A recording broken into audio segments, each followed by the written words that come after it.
काब इब्ने मालिक ने ये सोच के थोड़ी ग़ज़वा तबूक से पीछे रह गए थे कि बाद में तौबा करूंगा, बल्कि वो तो शैतान ने वरगलाया और खेतियां पकी हुई थी, पूरे साल बाग पे मेहनत की थी, गर्मी थी, अब खजूर खाने का वक्त आया, सारे साल की मेहनत ज़ाया होते हुए नजर आ रही है कि तबूक में चले गए तो, और फिर ये भी सोच रहे हम तो हर जंग में शरीक रहे हैं, तो इसमें नहीं गए तो क्या हो गया। तो इस तरह से शैतान ने क्या किया, रोक लिया। और शैतान को पता होता ना कि ऐसी खानदानी तौबा करेंगे, वो कहता भाई आप जाएं। वो क्या कहता, बोलो भाई, शैतान ने कसम उठाई थी ना अल्लाह से कि इनसे नाफरमानी करा के छोड़ूंगा, तो अल्लाह ने भी क्या फरमाया, दूसरी रिवायत में आता है कि जो तौबा करेगा मैं उसको माफ कर दूंगा। तो शैतान अपना काम करा रहा है, आप अपना काम करो। शैतान अगर पिछाड़ देता है तो तौबा करके अल्लाह को मनाओ दोबारा। तो काब इब्ने मालिक की को इतना जो इज्जत मिली इसलिए कि गलती का एतराफ किया, जो सजा मिल रही है उसको अल्लाह का हुक्म समझ के बर्दाश्त किया। इतना बड़ा मकाम मिल गया उनको जो ग़ज़वा तबूक में पीछे रह गए थे। मुनाफिकीन ने क्या किया और मुखलिसीन ने क्या किया, अब दोनों का आप देखें। आप सल्लल्लाहु अलैहि वसल्लम जो तमाम मखलूक में सबसे अफजल और बरतर हैं, इस हैसियत से नहीं कि आप अरब थे, इस हैसियत से नहीं कि आप कुरैशी हैं, इस हैसियत से नहीं कि आप इब्राहिम अलैहिस्सलाम की औलाद में हैं, ना ना ना ना ना, इस हैसियत से कि अल्लाह ने सारी दुनिया के सारे इंसानों तक अपना पैगाम पहुंचाने के लिए जो सिलेक्शन की है वो किसकी, मोहम्मद इब्ने अब्दुल्ला सल्लल्लाहु अलैहि वसल्लम की। तो इस हैसियत से अगर अल्लाह के नबी की पैरवी होगी, आपको राजी करेंगे, तो इसमें अल्लाह पहले होगा, नबी बोलो भाई बाद में, क्योंकि इसमें असल मकसद किसको राजी करना है, अल्लाह को। अल्लाह की रिजा के लिए नबी को राजी किया जा रहा है। मुनाफिक क्या करते थे कि जब तबूक से वापसी पर वो ये देखा उन्होंने, बल्कि बाज मुखलिस सहाबा भी जो ग़ज़वा तबूक में पीछे रह गए थे, मुनाफिकीन ने क्या किया और मुखलिसीन ने क्या किया, अब दोनों का आप देखें। मुनाफिकीन ने क्या किया, उन्होंने कहा कि जाके नबी के सामने, नबी सल्लल्लाहु अलैहि वसल्लम हम पे गज़बनाक होंगे कि इतनी सख्त मुसीबत में तुमने हमारा साथ क्यों नहीं दिया। मुनाफिकीन ने आपस में मशवरा किया कि हम नबी को तकलीफ में देखना, बोलो भाई, नहीं चाहते, तो झूठ बोल दो जाके कि हमें ये उज़र था, ये उज़र था, तो नबी सल्लल्लाहु अलैहि वसल्लम को तकलीफ भी नहीं होगी, आप हमसे खुश भी हो जाएंगे। तो ये वो खुशी है जिसमें आप सल्लल्लाहु अलैहि वसल्लम की ज़ात को मलहूज रखा जा रहा है। आप सल्लल्लाहु अलैहि वसल्लम को मिन हैसुर रसूल राजी करने की कोशिश नहीं की जा रही, क्योंकि रसूल की हैसियत से आपको राजी करते तो कहते पहले अल्लाह, और अल्लाह झूठ बोलने पर राजी, बोलो भाई, नहीं होता। इन्हीं के लिए अल्लाह ने फरमाया, ए नबी अगर आप इनसे राजी हो भी गए, अल्लाह नहीं होगा राजी, इनको बता दें, ठीक है, नबी को खुश कर लो, अल्लाह राजी नहीं होगा। और जो मुखलिस थे, हिलाल इब्ने उमैया, काब इब्ने मालिक, मुरारा इब्ने रबी रजी अल्लाह अन्हुम, ये तीन सहाबी मुखलिस थे, ये पीछे रह गए। इन्होंने क्या सोचा कि भाई नबी की रिजा बजाते खुद मकसूद नहीं है, वो मकसूद है अल्लाह की वजह से, तो आज हम सच बोलेंगे नबी नाराज हो जाएंगे, लेकिन अगर झूठ बोले तो नबी तो खुश हो जाएंगे लेकिन अल्लाह नाराज। तो इन्होंने साफ साफ आके कहा, जब रसूलुल्लाह सल्लल्लाहु अलैहि वसल्लम ने काब इब्ने मालिक से पूछा, अलम तकुन क़द इब्तअता ज़हरक, ए काब इब्ने मालिक तुम्हारे पास सवारी नहीं थी तबूक में जाने के लिए? तो उन्होंने क्या फरमाया, या रसूल अल्लाह सब कुछ मेरे पास मौजूद था, कोई उज़र नहीं, कोई उज़र नहीं पेश कर सकता मैं। आप सल्लल्लाहु अलैहि वसल्लम का चेहरा गुस्से से, बोलो भाई, सुर्ख हो गया। देखो तकलीफ हो रही है ना आप, लेकिन काब इब्ने मालिक क्या सोच रहे हैं, भाई अगर अल्लाह को नाराज करके अल्लाह नाराज हो जाएगा, मैं भी, वो फरमाते हैं कि मुझे इतने लोगों ने वरगलाया कि झूठ बोल दो, कि करीब था कि मैं भी कुछ, भाई नबी की ये तकलीफ तो नहीं देखी जाती थी ना सहाबा से। तो वो क्या कहते हैं, मैंने कहा या रसूल अल्लाह कोई उज़र मेरे पास नहीं। आपका चेहरा अनवर गुस्से से क्या हो गया, सुर्ख, और आपने फरमाया कुम, उड़ जाओ यहां से। सहाबा के लिए यह जुमला पहाड़ से कम नहीं था, जितना उनको इश्क व मोहब्बत थी ना नबी से, उनके लिए ये जुमला, ये कहना आसान है, जिस पे गुजरी होगी वो जानता है इस जुमले का वजन क्या था। कुम हत्ता यक़ज़ी अल्लाहु फ़ीक, इन बच्चों को कंट्रोल करें भाई, यार मस्जिद के कोई खादिम है ना, ऊपर जाके जरा बच्चे शोर मचा रहे हैं। कुम हत्ता यक़ज़ी अल्लाहु फ़ीक, उठ जाओ यहां से, अल्लाह तुम्हारे बारे में फैसला करेगा। और ये भी नहीं कि वक्ती जज्बातों, आप सल्लल्लाहु अलैहि वसल्लम ने तीनों सहाबा के बारे में हुक्म दिया कोई इनसे बातचीत नहीं करे, इतना सख्त बाइकआउट करवाया कि फरमाते हैं कि हमारे लिए मदीना की गलियां अजनबी हो गई थी, हत्ता कि इनकी बीवियों ने भी नबी से आके पूछा, या रसूल अल्लाह हमें साथ रहने की इजाजत है? आपने फरमाया तुम भी अलग इख्तियार कर लो। बीवियों को हुक्म दिया। 2 सहाबी थे, उनकी बीवियों को बूढ़े होने की वजह से खिदमत की इजाजत दे दी। बाकी काब इब्न मालिक जवान थे, उनकी बीवी को भी हुक्म दिया अलग इख्तियार कर लो। ये वो लोग थे जो हर जंग में नबी के साथ शरीक रहे हैं। कैसे इनके दिल में ख्यालात आए होंगे कि यार हमने बदर में भी साथ दिया, हमने उहुद में भी साथ दिया, हमने खंदक में भी साथ दिया। शैतान बरगला सकता है ना, एक जंग में अगर हम पीछे रह गए तो हमारे साथ माज़ अल्लाह ये सलूक हो रहा है। तो काब इब्न मालिक रज़ी अल्लाह ताला अन्हु ग़ज़वा उहुद में भी शरीक रहे, ग़ज़वा खंदक में भी। वो कह सकते थे मैं सब में शरीक रहा, तो मेरा ऐसा बाइकआउट कि मुझे कहा जा रहा है मजलिस से उठ के चले जाओ। हम जैसे नालायक होते तो क्या हाल होता हमारा। जरा जरा सी बात पे कैसे हम लाल पीले हो जाते हैं। वो चले गए उठ के। क्यों? इसलिए कि वो नबी की जात को नहीं देख रहे। भाई किसी से जाती जब मसला हो, किसी से जाती मोहब्बत हो, जात का मसला हो, तो वो इतना बर्दाश्त बोलते क्यों नहीं करते। बॉस को बर्दाश्त नहीं करते लोग। वो ये देख रहे हैं कि ये अल्लाह के क्या हैं, नुमाइंदे हैं। भाई जब अल्लाह किसी बात का ये जो कह रहे हैं ना चले जाओ, तो ये नहीं कह रहे। कौन कह रहा है? अल्लाह कह रहा है। यहां अकड़ दिखाना, ये अल्लाह के सामने अकड़ दिखाना है जिसने हमें पैदा किया। तो सहाबा जो रसूलुल्लाह सल्लल्लाहु अलैहि वसल्लम को देखते थे वो इस हैसियत से कि आप मोहम्मद इब्ने अब्दुल्लाह नहीं हैं, आप सैयदुल अंबिया और रसूलुल्लाह हैं। कितनी कुर्बानियां। लेकिन नबी ने हुक्म दिया बीवी को भी अलग हो जाओ। अकेले फरमाते हैं काब इब्न मालिक, मैं 40 दिन इस हाल में रहा हूं कि कुरान ने मेरी कैफियत को बयान किया। वाक़त अलैहिमुल अर्ज़ु बिमा रहबत, जमीन अपनी कुशादगी के बावजूद क्या हो गई? तंग हो गई। ऐसी जमीन हो गई। फरमाते हैं कि मैं सलाम करता तो कोई मेरे सलाम का जवाब नहीं देता। इसी दौरान फारिस के बादशाह ने एक लेटर भेजा, खत भेजा आपके पास कि हमने सुना है कि तुम्हारे साथियों ने तुम्हें जो मकाम मिलना चाहिए वो मकाम नहीं दिया। तुम इज्जतदार आदमी हो, तुम्हारे साथ ये कुछ हो रहा है, आ जाओ हमारे पास। कितनी बड़ी आजमाइश थी कि नहीं थी। दुश्मन फायदा उठाता है ना ऐसे मौके पे। और कितना प्रोटोकॉल मिलता है जब फारिस चले जाते, फौरन विजारत मिल जाती है। यहां क्या मिल रहा है? इतनी कुर्बानियों के बावजूद एक गलती पर बाइकआउट। और ये पता भी नहीं है कि ये बाइकआउट कभी खत्म भी होगा कि नहीं। काब इब्न मालिक कह रहे थे कि मुझे ये खौफ था कि इस हाल में मेरी कहीं मौत ना हो जाए। मेरी मौत इस हाल में हो कि नबी सल्लल्लाहु अलैहि वसल्लम मुझसे नाराज हो तो मेरा बनेगा क्या। तो जैसे ही वो खत मिला है ना बादशाह का, आप फरमाते हैं मैंने कहा अल्लाह ने एक आजमाइश मुझे दी थी, मैं उसमें नाकाम हो गया, तबूक में शरीक नहीं हुआ। ये दूसरी आजमाइश में भी कहीं नाकाम ना हो जाऊं। उसे फाड़ के आग में फेंक दिया उस खत को। 40 दिन इसी तरह गुजरे हैं कि फिर आप सल्लल्लाहु अलैहि वसल्लम ने फजर की नमाज के बाद सहाबा की तरफ रुख किया और फरमाया कि आपका चेहरा जो है ना 14वीं के चांद की तरह चमक रहा था। आपने फरमाया कि काब इब्न मालिक को खुशखबरी सुना दो और उन 2 सहाबी को भी कि अल्लाह ने उनकी तौबा कबूल कर ली है। तो सहाबा इतने खुश हुए। जब कोई खुशी की खबर किसी दोस्त को पहुंचानी हो तो हर आदमी कोशिश करता है मैं बताऊं। तो वो सहाबी जो है ना एक फौरन तेज रफ्तार घोड़े पे बैठे कि दूसरे से पहले मैं पहुंच जाऊं।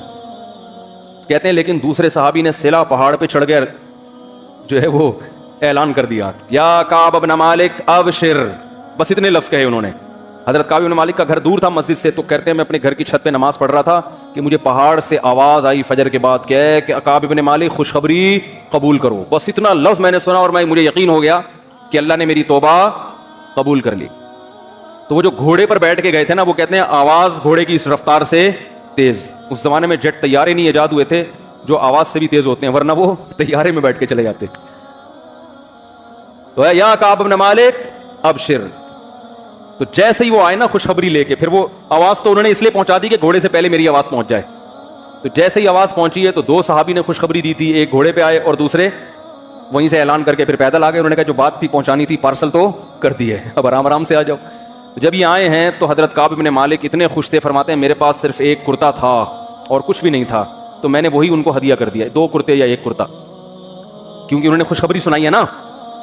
आज एक और बात भी, हमारे यहाँ थैंक यू से आगे लोग बढ़ने के लिए तैयार, किसी के साथ कुछ भी कर लो सिवाय शुक्रिया थैंक यू इसके अलावा कख भी नहीं करेगा। वो रफ़ी भाई पहले रिश्तों का काम कर रहे थे ना, मैंने उनसे कहा फीस रखे, कह रहे नहीं यार। तो बेचारे इतने खून पसीने बहा के किसी का निकाह कराओ, रोकड़ा जेब से, चलो अगले ने फीस नहीं रखी, आप खुश होके हदिया दे दो भाई, क्या ख्याल है यार। आपने मुझे रिश्ता दिला दिया, मैं तो अरसे से तलाश कर रहा था, आपका बहुत शुक्रिया, ये मेरी तरफ से आपके लिए क्या है, गिफ्ट है। ये खानदानी होने की अलामत होती है इंसान के। नहीं जी, हाँ कुछ लोग हैं अल्हम्दुलिल्लाह, रफ़ी भाई ने बताया कुछ लोगों ने बहुत कोशिश की, कि नहीं भाई हम आपको गिफ्ट देंगे, लेकिन उन्होंने भी नहीं लिया। फिर वो भी उन्होंने कहा खानदानी खानदानी चल रहा है तो फिर आओ मुकाबला करो, तुम दो हम नहीं लेंगे। तो लेकिन मेजॉरिटी की जो हमारे कौम की हालत है ना, ये इनसे निचोड़ के निकालो तो ठीक है। टोपियां करा करा के पैसे कमाओ, चीजें पहनाओ इनको, फिर पैसे निकालो तो डबल दे देंगे।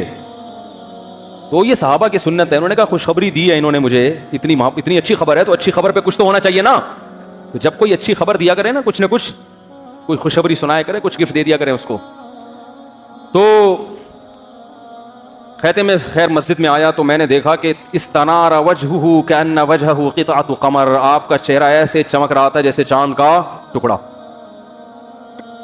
और बशारत के अल्फाज जो नबी की ज़बान से निकले उस वक्त, या काब इब्न मालिक अबशिर बिखैरि यौमिन मर्रा अलैका मुंदु वलदतका उम्मुक।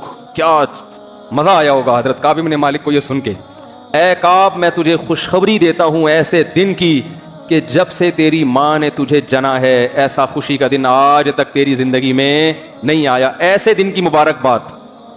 हम मुबारकबाद देते हैं, भाई ईद का दिन है मुबारक हो, आपकी शादी हो गई समझ में नहीं आ रहा मुबारक दें या क्या, अभी तो बाद में पता चलेगा, आपके बच्चा पैदा हो गया मुबारक हो, ऐसा ही होता है ना। ये अल्फाज हमने किसी को कहे हैं कि आज ऐसा दिन है कि जब से पैदा हुए ऐसा दिन आपकी खुशी का आपकी ज़िंदगी में नहीं आया, तो ऐसी खुशी के दिन की मुबारकबाद। तो नबी के अल्फाज क्या हैं? अबशिर बिखैरि यौमिन, सबसे बेहतरीन दिन, यानी खुशी के लिहाज से। वैसे तो बेहतरीन दिन वो था जिस दिन आपने इस्लाम कबूल किया ना, लेकिन खुशी जिस दिन सबसे ज्यादा हो रही है, आपने फरमाया जब से तुम्हारी माँ ने तुम्हें जना है ऐसा खुशी का दिन तुम्हारी जिंदगी में नहीं आया, उस दिन की मुबारकबाद कबूल करो। तो अब जो मैं बताना चाह रहा हूं ना, इतना लंबा वाकया मैंने जो खींचा है, आगे सुनो जो मैं समझाना चाह रहा हूं कि इस्लाम में सब कुछ क्या है। अल्लाह पैगंबरों को भेजता है अपने इंट्रोडक्शन के लिए। अल्लाह चाहता है सब किसकी तरफ आए, फफिर्रू इलल्लाह, अल्लाह की तरफ दौड़ो। अल्लाह के सिवा किसी जात को मकसूद बना लोगे, अल्लाह को पसंद नहीं है। और यही नबी सल्लल्लाहु अलैहि वसल्लम ने अपनी उम्मत का ज़हन बनाया, और कुरान भी यही कहता है। तो अब देखो क्योंकि नबी की ट्रेनिंग कैसी थी, सहाबा को कैसा नबी ने, ये जो फलसफा मैं आपको बता रहा हूं, ये रसूलुल्लाह सल्लल्लाहु अलैहि वसल्लम ने सहाबा को कैसा दिमाग में उनके उतारा था। जब नबी ने ये खुशखबरी सुनाई है, अबशिर बिखैरि यौमिन मर्रा अलैका मुंदु वलदतका उम्मुक, ऐ काब तेरी माँ ने जब से तुझे जना है उस दिन से लेके आज तक तेरी जिंदगी का जो सबसे खुशी का दिन है उसकी खुशखबरी कबूल कर, उसकी मुबारकबाद कबूल कर। तो फौरन काब इब्न मालिक ने क्या कहा है, अमिन का अमिन इंदिल्लाह, या रसूल अल्लाह ये खुशखबरी आप अपनी तरफ से दे रहे हैं या अल्लाह की तरफ से? नहीं आ रही बात, क्योंकि मैंने जो 40 दिन टेंशन उठाई है ये किसके लिए उठाई है? अल्लाह के लिए। क्योंकि मैं अगर आपको राजी करना चाहता तो जैसे मुनाफिकीन ने उस वक्त घुमाई बातों को मैं भी घुमा लेता, तो ये टेंशन होती नहीं। ये तो हम सब किसके लिए कर रहे हैं? तो ये खुशखबरी मुझे इसकी जो है ना कंफर्मेशन चाहिए, मुझे इसकी तसल्ली चाहिए। हल मिन का अम मिन इंदिल्लाह, ये जो आप बशारत दे रहे हैं आपने मुझे माफ किया है या अल्लाह ने किया है? भाई दो जिहतें, नबी भी तो नाराज हो गए थे ना। तो काब इब्न मालिक के दिल में ख्याल है भाई अभी अल्लाह ने तो हो सकता है तौबा कबूल ना की हो, उसके लिए अलग से नबी जो जाती तौर पर भी तो नाराजी होती है ना इंसान को। भाई आप सल्लल्लाहु अलैहि वसल्लम जंग के कमांडर हैं, अमीर हैं, खलीफा हैं, इस हैसियत से भी तो इंसान नाराज होता है। तो हो सकता है इस हैसियत से आप नाराज हुए हो और आप अब खुश हो गए हो, तो जो असल मसला था वो तो अभी क्या है, अटका हुआ है। तो फौरन ये सवाल करना, देखो होता क्या है, नबी सल्लल्लाहु अलैहि वसल्लम यूं फरमाते कि अबशिर बिखैरि यौमिन, सबसे बेहतरीन दिन की मुबारकबाद कबूल करो। आप फरमाते या रसूलल्लाह कबूल की, खुश होते या रसूलल्लाह आप दुआ फरमाएं, अल्लाह ने आपको राजी कर दिया मुझसे। अब थोड़ी देर के बाद पूछते या रसूलल्लाह मैं एक और बात आपसे पूछना चाहता हूं कि आप तो मुझसे राजी हो गए हैं, अल्लाह भी हुआ है कि नहीं हुआ? ये थोड़ी देर बाद भी तो हो सकता था ना। यार नहीं, वो तलवार कहाँ है भाई, किधर गया? तुम आपको बोला है मैं मजाक थोड़ी करूं, तलवार यहाँ रोब होता है भाई, ला के रखा करो तलवार यहां पे। सवाल समझ में आ रहा है? भाई हम होते अव्वल तो हम पूछते ही नहीं, अव्वल तो यहां तक हमारी तो नौबत पहुंचती नहीं। हम तो कहते हैं अबे भाई मैं इतने कुछ कारनामे सर अंजाम दे चुका हूं, भाई क्या छोड़ो यार, हमने तो भाई अपनी तरफ से कोशिश कर ली। जैसे आज होता है ना, इसलिए मैं कहता हूं जो अब्बा को राजी है ना, जो लोग कहते हैं अब्बा यूं हैं तो अब्बा अब मेरा मीटर घूम गया है, और भाई अब्बा को जो खुश करना है इसलिए नहीं कि आपके अब्बा हैं, इसलिए कि उनको खुश करने का हुक्म किसने दिया है? अल्लाह ने। जब अल्लाह सामने होता है ना तो फिर इंसान बड़ों के सामने नखरे नहीं करता। कि बॉस से लड़ो, भाई आपने कंपनी के लिए बहुत कुछ खिदमत की, एक दफ़ा आपकी से गलती हो गई, बॉस ने कहा भाई निकल यहाँ से, मैं तेरा बाइकआउट करूंगा, आप जो जाओ, अरे तुम्हारे बाप का थोड़ी खाते हैं, तनख्वाह लेते हैं, अच्छा लगता है, खुदा मैं आपको अवार्ड दूंगा। ये गैरतमंद होने की क्या है? क्योंकि बॉस को जो खुश कर रहे हो अल्लाह के लिए थोड़ी, बॉस को भाई पैसों के लिए खुश करता है आदमी, यार बॉस से बना के रखो, तनख्वाह टाइम पे मिलेगी, और फ्री फोकट में थोड़ी आप उसको उसकी कंपनी चला रहे हो, वो भी तो कमा रहा है ना, अरे वो भी कमा रहा है तो वो भी आपको दे रहा है, तो दोनों एक दूसरे फायदा उठा रहे हैं, किसी का किसी पर एहसान नहीं है।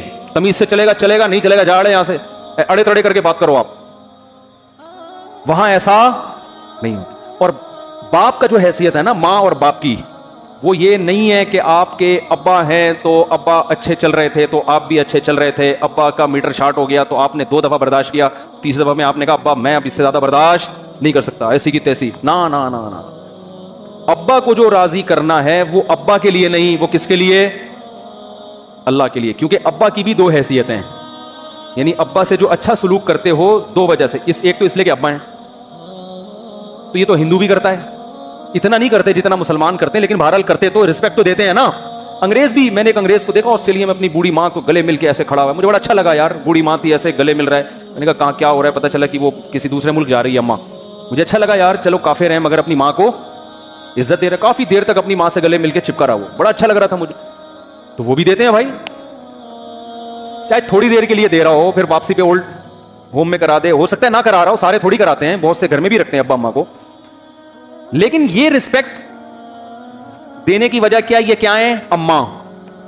हम जो माँ बाप को इज्जत देते हैं भाई, ये गलत फहमी दिमाग से निकाल दो, वो इसलिए नहीं दे रहे कि महज इसलिए कि अब्बा हैं और ये अम्मा हैं, बल्कि इसलिए कि अल्लाह ने फरमाया ववस्सैनल इंसाना बिवालिदैहि, अल्लाह फरमाते हैं तेरे बाप ने तुझे अपनी रिस्पेक्ट का हुक्म नहीं दिया, मैंने हुक्म दिया तुझे कि अपने बाप की इज्जत कर, और हुक्म नहीं दिया, वसीयत की है, जो हुक्म से बढ़कर चीज है। तो जब अल्लाह की वजह से किसी को इज्जत दी जाती है तो फिर वो कैफियत होती है जो किसकी थी? काब इब्ने मालिक रजी अल्लाह अन्हु की थी। बहुत मुश्किल है भाई, बात समझाना बहुत मुश्किल हो गया, तो फिर समझ में क्यों नहीं आ रही? अगर इतना आसान है तो रिपोर्टें तो वही आ रही हैं, जो मेरा बयान सुन रहे हैं उनकी रिपोर्टें भी कोई इतनी अच्छी कि भाई चलो सुन के इतने अच्छे बन गए कि अब वो वैसे के वैसे ही हैं। तो रिपोर्ट जब तक नहीं आएगी इसका मतलब बयान समझ में नहीं आ रहा।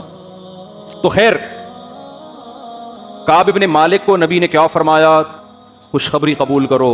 तो ऐसा लगता है फौरन जब कहा ना मिन का मिन अमिन इंदिल्लाह, इसका मतलब उनके दिमाग में बस एक चीज सवार हो गई थी कि किसको राजी करना है?